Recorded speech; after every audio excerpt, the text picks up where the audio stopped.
Hey guys, today we are talking about 4.2 sinusoidal functions as mathematical models. Okay, so I'd like for you to read, and I'm going to read it as well. This problem: you're standing in line to ride the Texas Star Ferris wheel at the State Fair of Texas. As you're waiting, you notice that while riding the Texas Star, a person's distance from the ground varies sinusoidally with time.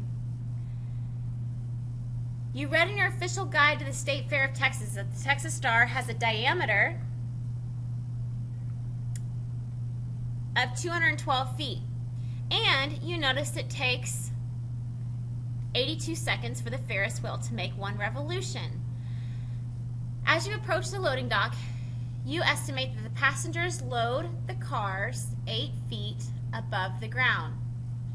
It is finally your time to load the Ferris wheel, but once you're on, they continue to load several other cars. When the Texas Star is fully loaded and begins to continuously turn, you start your stopwatch. It takes you 50 seconds to reach the top. Okay? So what I want y'all to do first, okay, so how high is the top of the State Fair, or the Texas Star? Okay, it says it's 212 feet, but you're also 8 feet above the ground. So you're going to take 212 plus 8 and you get 220. So that's the maximum height. Okay. Number 2, what time will your stopwatch read when you get back down to the bottom? Okay, well, the first step is, at the top, which would be a critical point, is 50 seconds.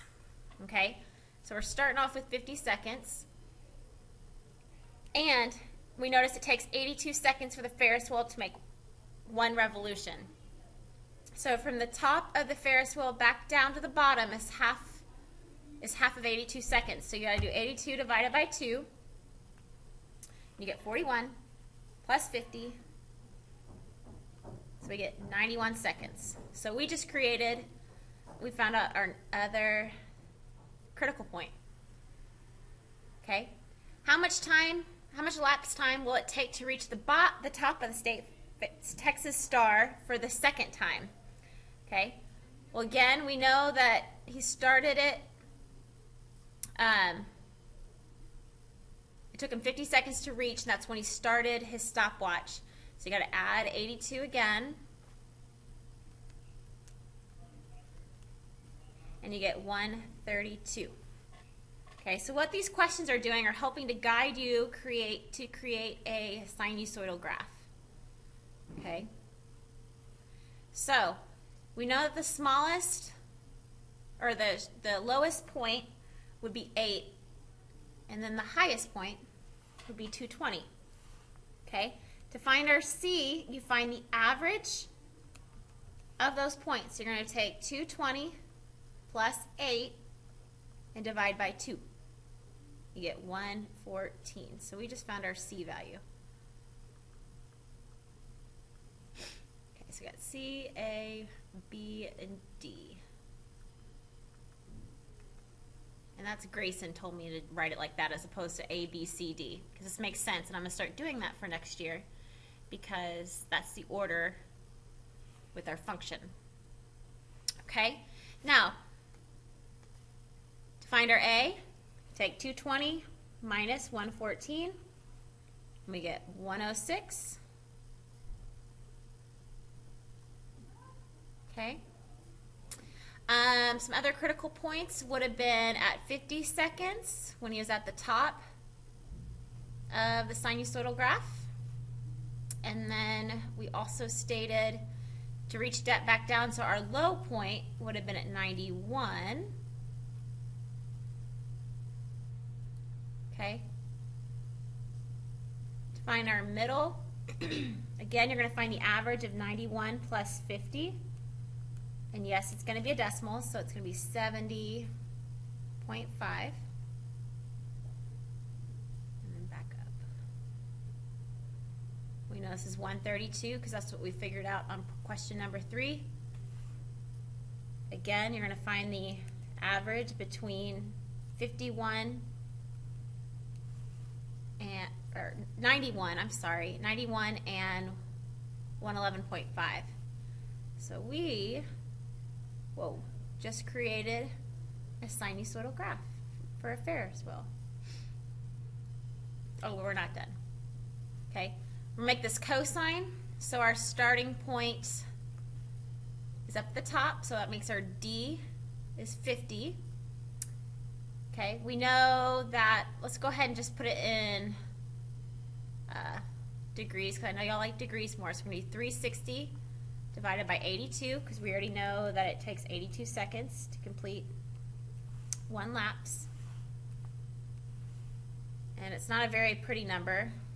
I think y'all's, all right, I know, y'all's assignments tomorrow is a little bit prettier.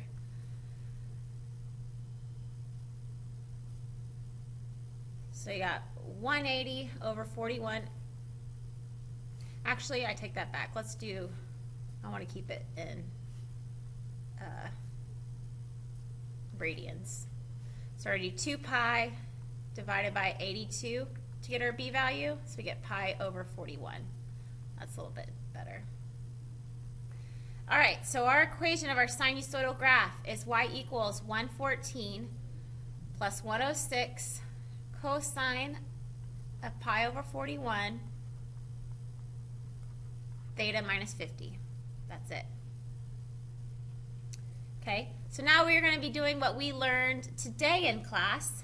So I want you to plug in, I want you to have your calculator out and plug in that equation we just wrote down. So 114 plus 106 cosine, make sure you put another parentheses or you won't get the right answer.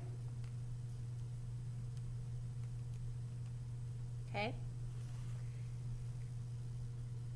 Okay, and they want to know, predict your height above ground when t equals 15. So t is like our x value. So that means we're going to go to our table set and put in 15 for our table start. So that, remember that second window, and you just type in 15, and you go to your graph, and you should get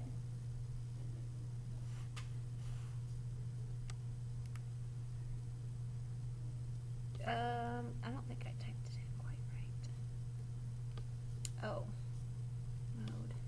Make sure your mode's in radians. That's what mine was off. Make sure your mode is in radians, because mine was in degrees and it was off. Okay, so let's go back to window. All right, so 15, that's a little bit better. So after 15 seconds, because remember that's on his way up, should be at 19.006 feet. Okay, at 75 seconds, you should have gotten 78.17 feet. And at 5 minutes, you're going to take 5 times 60, which is 300.